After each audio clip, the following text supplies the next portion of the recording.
हाँ तो मेरे प्यारे बच्चों, कैसे हो आप सब। उम्मीद करते हैं आप सब बहुत ही अच्छे होंगे, मस्त होंगे, ज़बरदस्त होंगे और आप अपने एग्ज़ाम की तैयारी भी बहुत ही अच्छे तरीके से कर रहे होंगे।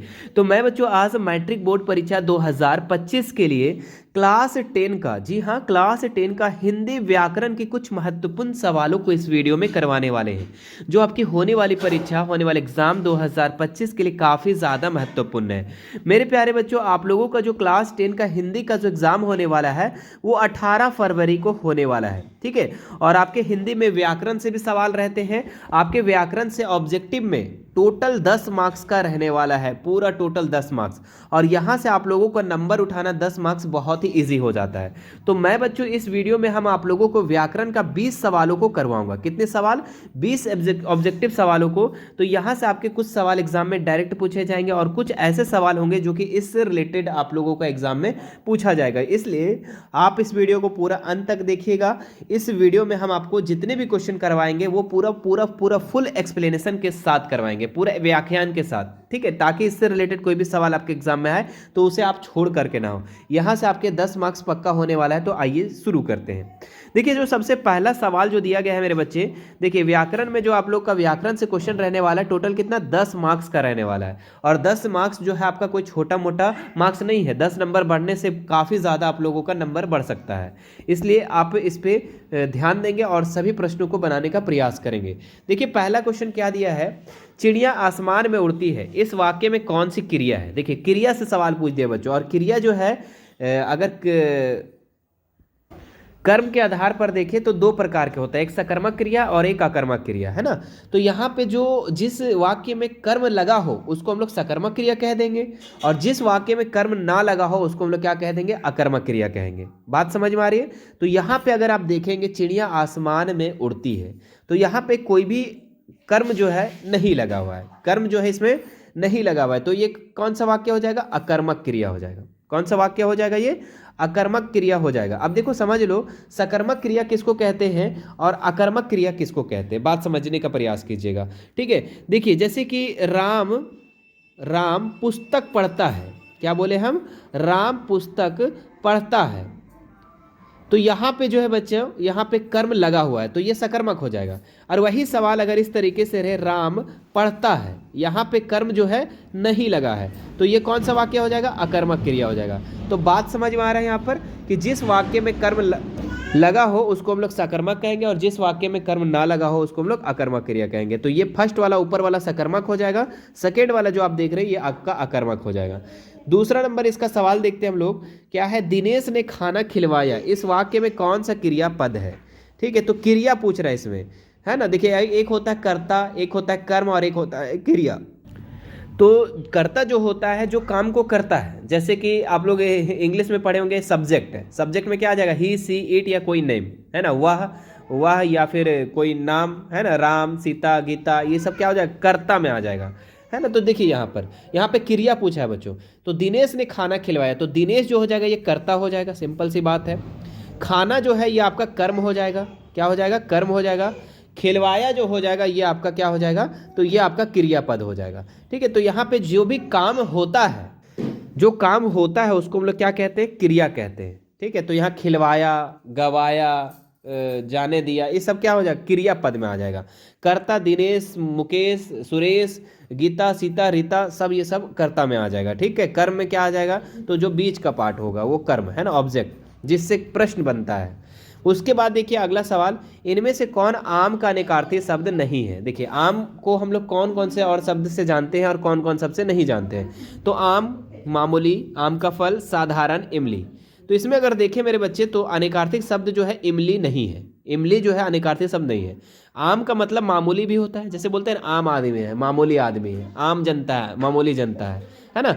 आम का मतलब आम का फल भी होता है। एक आम का मतलब होता है साधारण, जैसे बोलते हैं आम आदमी है, साधारण आदमी है, आम जनता है, साधारण जनता है। बात समझ में आ रहा है? लेकिन वो इमली तो नहीं ना होगा भाई, इसका नहीं होगा। जिस समास में पहला पद अवयव और प्रधान होता है वह कौन सा समास होता है?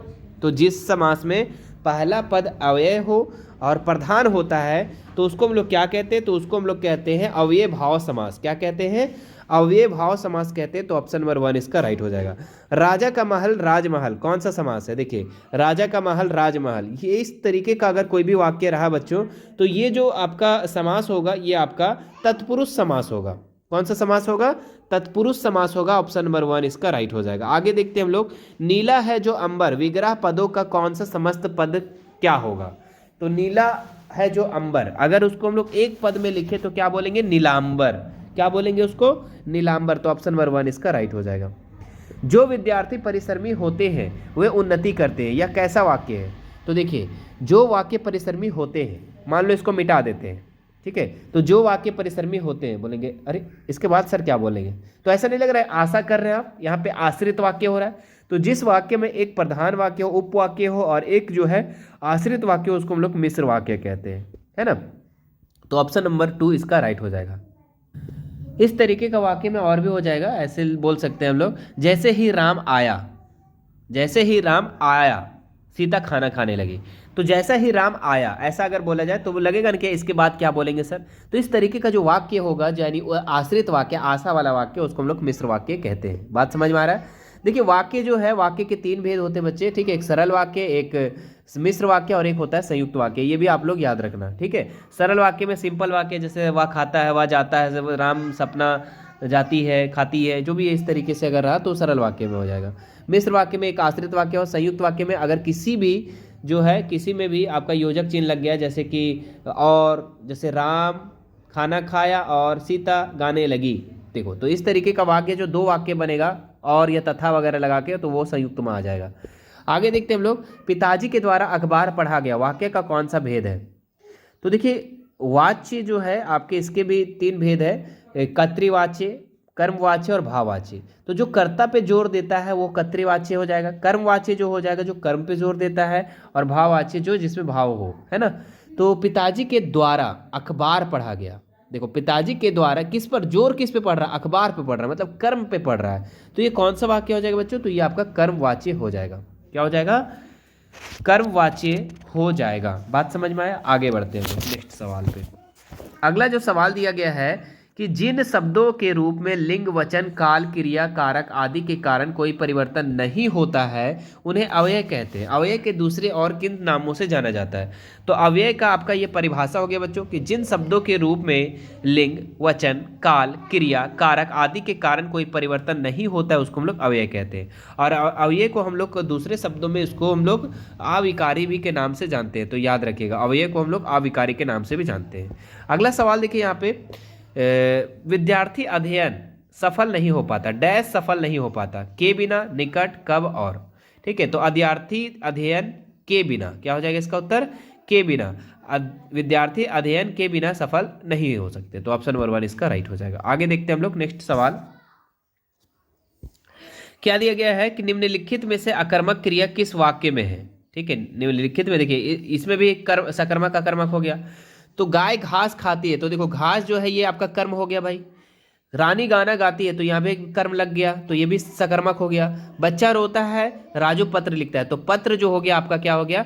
कर्म हो गया। तो यहाँ पे ये तीनों जो है ये सकर्मक क्रिया है, तीनों जो आप देख पा रहे हैं ये सकर्मक क्रिया है। लेकिन बच्चा रोता है ये आपका कर्म इसमें नहीं लगा हुआ है, तो ये आपका अकर्मक क्रिया, ऑप्शन नंबर 3 इसका राइट हो जाएगा। बात समझ में आ रहा है? आगे बढ़ते हैं हम लोग। वह पानी पी रहा है, क्रिया के भेद बतावें, ठीक है। तो वह पानी पी रहा है, तो इसमें कौन सी क्रिया होगा बच्चों? तो अकर्मक, सकर्मक। तो पानी पीना, यहाँ पे क्या लग रहा है? पानी पीना। तो पानी जो है इसमें आपका क्या हो जाएगा बच्चे? तो ये आपका कर्म हो जाएगा। क्या हो जाएगा यहाँ पर? पानी जो है ये आपका कर्म हो जाएगा। तो वह पानी पी रहा है, पानी कर्म हो गया, तो ये आपका सकर्मक क्रिया में आ जाएगा। तो ऑप्शन नंबर 2 इसका राइट हो जाएगा। ठीक है, बाकी आगे देखिए, निम्न में से कौन जड़ का अनेकार्थी शब्द नहीं है? जड़ का अनेकार्थी शब्द नहीं है इसमें। अचेतन, मूर्ख, जोड़, वृक्ष का मूल। तो इसका जो राइट उत्तर हो जाएगा आप लोगों को क्या हो जाएगा? जोड़। ठीक है, जोड़ जो हो जाएगा ये जड़ का अनेकार्थी शब्द नहीं है। बाकी जड़ का मतलब अचेतन भी होता है, मूर्ख भी होता है, वृक्ष का मूल भी होता है। जिस समास में उत्तर पद प्रधान हो और पहले पद के साथ लगी हुई विभक्ति का लोप हो जाता है तो वह कौन सा समास है? तो वो कौन सा समास होगा बच्चों? तो वो तत्पुरुष समास होगा, है ना। जिस समास में उत्तर पद क्या हो? प्रधान हो जाए, ठीक है, और पहला जो पद लगा हुआ है वो क्या हो, धीरे से वो खत्म हो जाए, लोप हो जाए, तो उस समास को हम लोग तत्पुरुष समास के नाम से जानते हैं। आजीवन कौन सा समास है, तो आजीवन जो है ये कौन सा समास है, तो ये अव्यय भाव समास है। ठीक है, आजीवन जो है ये अव्यय भाव समास है। रातों ही रात में विग्रह का समस्त पद क्या होगा, तो इसको हम लोग रातों ही रात को हम लोग क्या कहेंगे, रातें, रातों रात, या फिर रातों और रात। तो इसका जो राइट उत्तर हो जाएगा आप लोगों का पहला नंबर रातों रात। रातों ही रात को हम लोग रातों रात कह सकते हैं। सूर्योदय हुआ और उजाला फैल गया, देखिए यहाँ पे मिश्र वाक्य सिंपल सा लग रहा है, नहीं संयुक्त वाक्य होगा, और ना लगा हुआ है, और बोले थे ना और तथा ये सब लग गया, तो ये आपका कैसा हो जाएगा, तो संयुक्त वाक्य में आ जाएगा ऑप्शन नंबर 3। आगे देखते हैं हम लोग, 3 सवाल और बचा हुआ मेरे बच्चे, और ये तीनों सवाल को करने के बाद इस वीडियो को हम यहीं पे खत्म करेंगे। तो अगर हमारा वीडियो अच्छा लग रहा है तो वीडियो को लाइक करेंगे, और इसी तरीके का वीडियो पाने के लिए हमारे चैनल को आपको सब्सक्राइब कर लेना है, सब्सक्राइब करके बेल आइकन बटन को जरूर दबा लेना है। और लगातार आप लोगों को इसी चैनल पर एग्जाम की तैयारी करवाया जा रही है बच्चों, इसलिए आप हमारे चैनल पर हमेशा बने रहेंगे। ठीक है, आपको बहुत ही ज़्यादा हेल्प यहाँ से मिलने वाला है। ठीक है, और मेरे बच्चे आप लोगों का 7 बजे लाइव जो है शाम में चलता है, आप लोग उसमें जोड़ने का प्रयास करेंगे।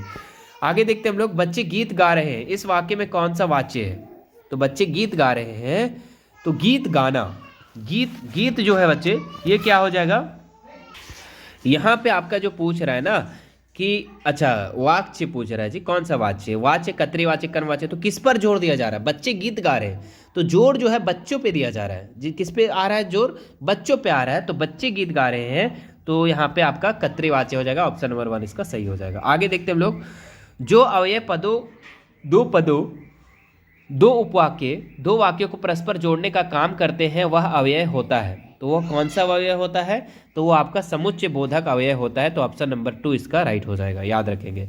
उसकी हालात डैश है, तो बहुत खराब है, सिंपल सा है, तो ऑप्शन नंबर 1 इसका राइट हो जाएगा। तो ये था बच्चों आप लोगों का 20 सवाल, जिसमें से कुछ सवाल आप लोगों को एग्जाम में देखने को मिलेगा, और साथ ही साथ आप लोगों को इससे बहुत ज़्यादा हेल्प हुआ होगा कि कौन सा वाक्य किस प्रकार के होते हैं।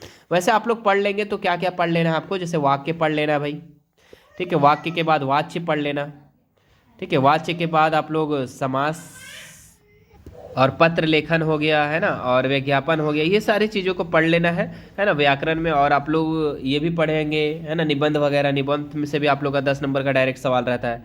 ठीक है, तो निबंध अपने से लिखना है, बस थोड़ा बहुत एक बार पढ़ लेना और अपने से लिखने का प्रयास करना, क्योंकि उतना बड़ा बड़ा निबंध आप लोग याद नहीं कर पाओगे। तो मैं भी आप लोग के लिए इसके लिए निबंध भी लेके आऊँगा, और साथ ही साथ मेरे बच्चे मैथ, साइंस, सोशल साइंस सभी का तैयारी आपको चैनल पर करवाया जा रहा है, तो आप हमारे चैनल पर बने रहेंगे। मिलते हैं नेक्स्ट वीडियो में, थैंक यू सो मच।